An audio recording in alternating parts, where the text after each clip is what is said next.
फरायसाफोरनि जेंनाखौ लानानै जौमा फरायसालिनि फरायसाफोर आरो दालाइ एबसुजों एबसुनि सावरायमेल गुनगोनां सोलोंथाइ आरो फरायसाफोरनि जेंनाफोरखौ लानानै गोथौयै स्पेशेलै उदालगुरि जिल्ला एबसुनि सिङाव थानाय जौमा फरायसालिनि फरायसा फरायसुलि आरो जौमा फरायसालि दालाइसा एबसुजों उदालगुरि जौमा फरायसालिनि सावराय नयंआव उदालगुरि जिल्ला दुलाराय बर' फरायसा आफादनि बानजायनायाव सोलोंथायारि हाबाफारि लानाय जायो। बे हाबाफारिखौ बेखेवनानै होयो एबसुनि लोगो आफादगिरि मुस्रि खोरोमदाव औवारी बिथाङा गाहाय आलासि महरै बाहागो लायो। एबसुनि आफादगिरि दिपेन बर' बिथाङा फरायसा आफाद उदालगुरि जिल्ला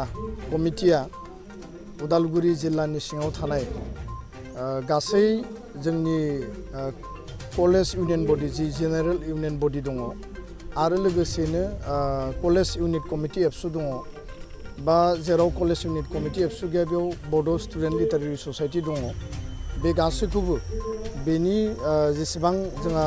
आफादगिरि गाहाय नेहाथारि बा जिएस दङ आरो जिखिनि टिम बर' स्टुडेन्टफोरनि बेखौ ज' लिंनानै उदालगुरि कलेजनि नैबे अडिट'रियामाव special interaction session with college student union and unit committee ABSU बे बिमुंजों गासै फरायसा फरायसुलिनि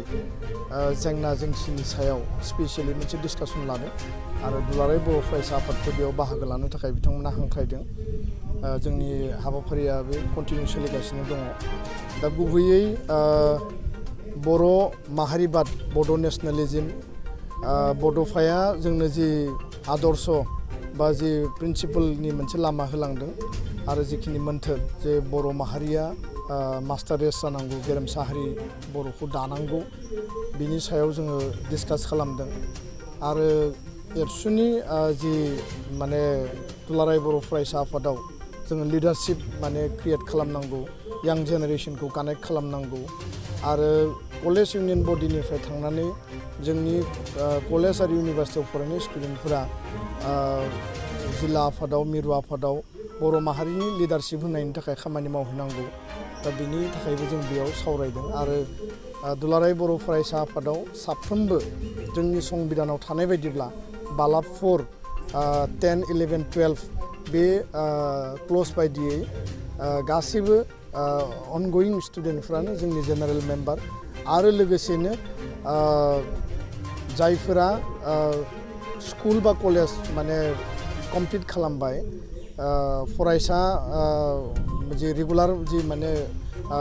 माने एजुकेशन बे जोब्बाय जायहा इन्टारेस्ट दङ जायहा माहारिनि फारसे बेबायदि हाबा मावनो गोसो बियो स्कुल कलेज बा इउनिभार्सिटि जोबनायनि 5 बोसोरनि सिमबो बियो बे आफादाव बिबान लानानै हाबा मावनो हायो। दा बे बाथ्राफोरखौ जों बेयाव सावरायदों। आदार देन डेट आथिखालाव बर' हारियाव नुजानाय जिखिनि थासारि बिटिआरनि एकर्डनि जि इमप्लिमेन्टेशननि पार्ट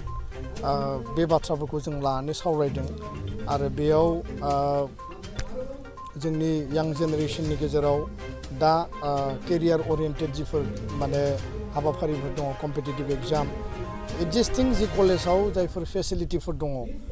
जोंनि ओनसोलाव खारन जोंनि ओनसोला दाबो बेकवार्ड रिजन आरो जथेस्थ' कलेजा दायो भेन्सार जानानै दङ बे भेन्सार कलेजखौ प्रभिन्सियेलाइज खालामनांगोन बिनि थाखाय सरकारजों एकर्डनि क्लज मथे सावरायगासिनो आरो एक्जिस्टिं जिखिनि प्रभिन्सियेलाइज बा गभर्नमेन्ट कलेज दङ बेयाव टिचिं लार्निं क्लासआ थिगैनो सोलिना सोलियाखै जथेस्थ' पस्टआ भेकेन्ट जानानै दङ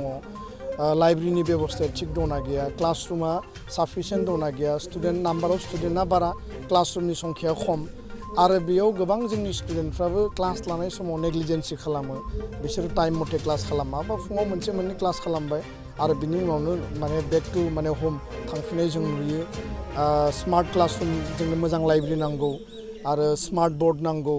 दा माने अनलाइन माने लार्निं बेबस्था जादों अनलाइन जोङो एग्जाम होयो इउनिभार्सिटिनि आन्डाराव बड'लेण्ड इउनिभार्सिटियानो होन गुवाहाटी इउनिभार्सिटियानो होन बा आदार इउनिभार्सिटि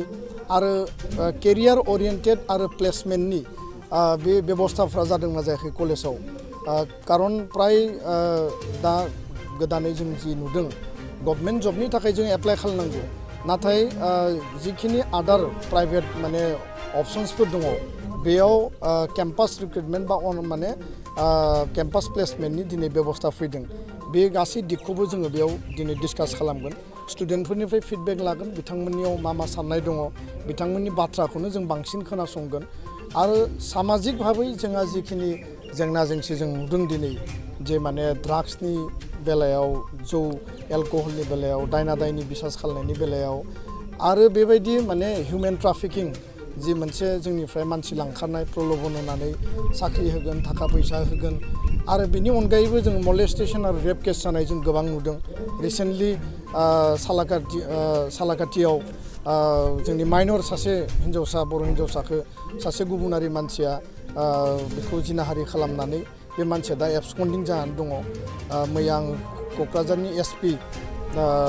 पिटि कुमार टुबे बिथांखौ आं बुंदों जे इमिडियेट बे एरेस्टआ जानांगौ आरो नङाबा दुलाराय बर' फरायसा आफादा बिनि सायाव गणतान्त्रिक जि प्रतिबाद बिनि सायाव आन्दलन जागोन आरो नोंथांमोननि डिउटि आरो रेसपन्सिबिलिटिखौ न'खरखौ प्रेसार होनांगौ सोरखौ प्रेसार होनांगौ बिनि फाइन्डिंसआ बेखौ एरेस्ट खालामनांगौ सालबारियाव मोनसे फिसा घटना जादोंमोन बे मलेस्टेसन केस आरो बे खेबसेल' नङा गोबां खेब आरो गोबां जोंनि बर' हिन्जावसाफोरखौ बा कलेज स्टुडेन्टफोरखौ मलेस्टेसननि केस दङ जायनि थाखाय बेखौ रायजोफोरानो बा जोंनि कनसियास पाब्लिकफ्रा लाबोनानै एबसु अफिसाव बुफैदों डाइरेक्ट एबसु अफिसाव लाबोनानै बुफैनाया जोंनि थाखाय मोजां सिम्पटम नङा आइनि प्रक्रियानि गेजेरजों बिथांखौ पानिशमेन्ट होनांगोन खिन्थु घटनाया जानानै थांबाय बेखौ लानानै बर' हारिखौ दुलाराय बर' फरायसा आफादखौ गाज्रि भाषाजों रायदों सासे बुरिया आरो बेयाव सोरबा माने इनस्टिगेसन खालामदों बिनि सायाव तदन्त सोलिदों जोङो बिनि सायाव एफआइआर होनांगौ बा लिगेल एक्सन लानांगौ बे गासिबो जोङो प्रक्रियाखौ खालामगोन नाथाय बे मलेस्टेसन रेप मार्डार बेफोर केसफोरा जोंनि समाजाव बांदों आरो जोंनि यां जायफोर लाइमोन फरायबाय थादों बिथांमोननि गेजेरनिफ्रायनो माखासे बारा जानाय नुदों इउज अफ मबाइल बे माने दायो बांदों बाइक एक्सिडेन्ट रड एक्सिडेन्ट बिराद जानायखौ जों नुदों बेबो कलेज स्टुडेन्ट दा बे जिखिनि मोनसे थासारि बे मोनसे जिखिनि सिटुएसन बेखौ जोंनि कलेज इउनियन बडिया मा सानो जेनेरेल इउनियन बडिया मा सानो खारन बिसोर साफा साफा लिडार कलेजखौ लिड खालामदों आरो बिसोरखौ मोजां मावगोन बा साबसिन मावगोन खायसे बिथांमोनखौ बिबान होदों बा बिथांमोना इलेक्सनाव देरहादों दा बिथांमोनाबो रेसपन्सिबिलिटि दङ आरो ससाइटिनि फारसे माहारिनि फारसे जिखिनि सार्भिस होनांगौ माहारिनि फारसे बिथांमोननि जि दायबद्धता बेखौबो जों रियेलाइजेसनाव लाबोनांगोन बिथङै सावरायगोन गोबां जोंनियाव माने माखासे मानसिफोरा रिकुवेस्ट खालामदों जोंखौ आपिल खालामदों जे बिटिआरआव माने टेट एपइन्टमेन्ट जायाखै आरो बे बाथ्राखौ लानानै जोङो दिनै डिसकास खालामगोन बाखि थार्ड ग्रेड आरो फर्थ ग्रेडनि एपइन्टमेन्टनि जि प्रक्रिया almost 6,000 to 7,000 post Bodoland selection board जोंहा जि दङमोन राज्यपाल शासनाव बियो ड्रप जानानै थाबाय दा बेखौ दाफिननायनि गेजेरजों दानि जि काउन्सिल सरकार दङ प्रमद बर'नि बिथांमोननि जि प्रशासन प्रिन्सिपाल सेक्रेटारि मानगोनांसि बिथांमोनखौ जों बुंदों जे इमिडियेटलि सेलेक्सन बर्डनि गेजेरजों जायो बा डिपार्टमेन्टेल कमिटिनि गेजेरजों जायो आसामाव 1 लाख जिहेतु साख्रि थिसननायनि खामानिया सोलिगासिनो दङ आसाम पुलिसनि रिक्रुटमेन्टआबो सोलिगासिनो दङ रिक्रुटमेन्ट बर्डनि गेजेरजों बिटिआरनि थार्ड ग्रेड आरो फर्थ ग्रेडनि जि रिक्रुटमेन्ट बेबस्था जिहेतु जोंहा लार्ज स्केल बेयाव ग्रेजुएसन मास्टार डिग्री बा आदार जिखिनि डिग्री लानानै जोंहा बेयाव जथेस्थ आनइमप्लयड इउथ दङ प्राय 3-4 लाख आनइमप्लयड इउथआ दिनै जोंनि इमप्लयमेन्ट एक्सचेन्ज अफिसाव रेजिस्टार जानानै दङ दा बिथांमोना साख्रि नागिरनानै माने गावबा गावनि जिउखौ दानो थाखाय बिथांमोना दिनै बिराद मोनसे आसायाव दङ हबाव दङ दा बेखायनो बे रिक्रुटमेन्ट बेबस्था खालामनांगौ टेटनि रिक्रुटमेन्टनि बेलायाव आङो दिनै स्पष्ट बुंगोन जे 427 पस्ट बे एडभार्टाइजमेन्टनि एगेन्स्टआव सिटेटआ केस होनानै दोनदों दा बिनि सायाव जोङो डिसकासन खालामदों सिटेटनि जिखिनि जोंहा क्वालिफाइड केन्डिडेट दङ बिथांमोनखौबो आं खावलायगोन गोबाङानो टेट पास जाबाय गोबाङानो साख्रिबो मोनबाय माखासेया मोनाखै दा मोनसे नेगसिएसनाव फैनांगोन मोनसे रिक्रुटमेन्ट बेबस्थाखौ बन्द खालामनानै दोननाया थिग नङा आसामावबो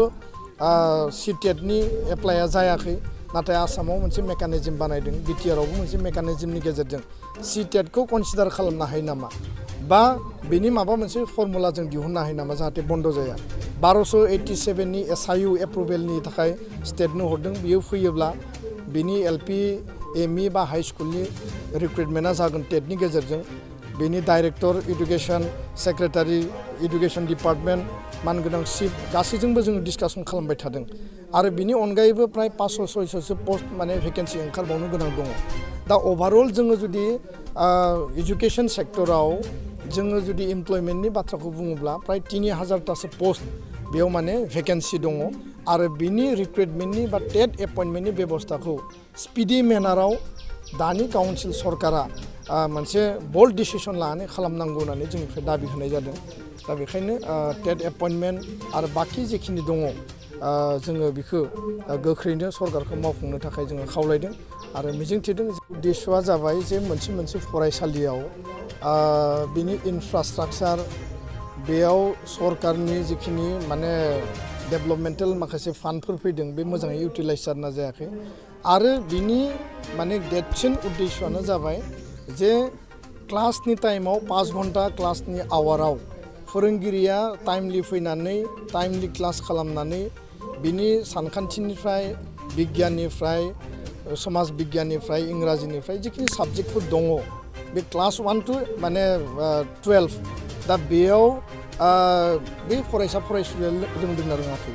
जे एलपि स्कुलाव जायफोरा जि क्लासाव जिखौ रोंनांगौ सोलोंनांगौ दा गोबां जों कमप्लेन नुयो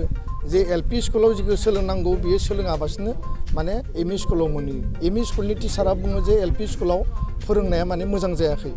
दा एलपि स्कुला मोजाङै फोरोंना हराखै बेखायनो जोङो बेयाव बियो रोंफैयाखै माखासे हाइ स्कुल टिचारा कमप्लेन होयो जे एमइ स्कुलानो मोजां फोरोंना हराखै बेनिखायनो हाइ स्कुलाव माने बियो मेट्रिकआव फेल जाबाय दा बे कमप्लेनफ्रा दंलायलायो दा बेखायनो जि मुल्यान जि इभालुएसन गुन उत्सब बेयाव गुन गोनां सोलोंथाइ लानाय आरो होनाया जादोंना जायाखै बे मोनसे प्रक्रिया दा स्कुलाव 0 टिचार स्कुला सिंगल टिचार स्टुडेन्टआ दङ 80, 90, 100नि एबभ दा बेबायदि फरायसालियाव मा गुन उत्सबनि इभालुएसन जागोन जेराव टिचारानो गैया जेराव सिंगल टिचार नाम्बार अफ स्टुडेन्टआ बारा फारसेथिं नोङो टिचार गैयिनि थाखाय स्टुडेन्टनि संख्या खमायलांबाय टिचार गैयिनि थाखाय दिनै गार्जेनफ्रा मोनसे निराशाबादाव भुगिनानै दङ आंनि गथ'नि फिउचारा मा जागोन दा बेखायनो आसामाव थांनाय बारावबो गुन उत्सब पातिदों बे बोसोराव गुन उत्सब पातिदों गुन उत्सब पातिनायाव जोंहा बुंनो गोनां गैया टेट एपइन्टमेन्ट होगासिनो दङ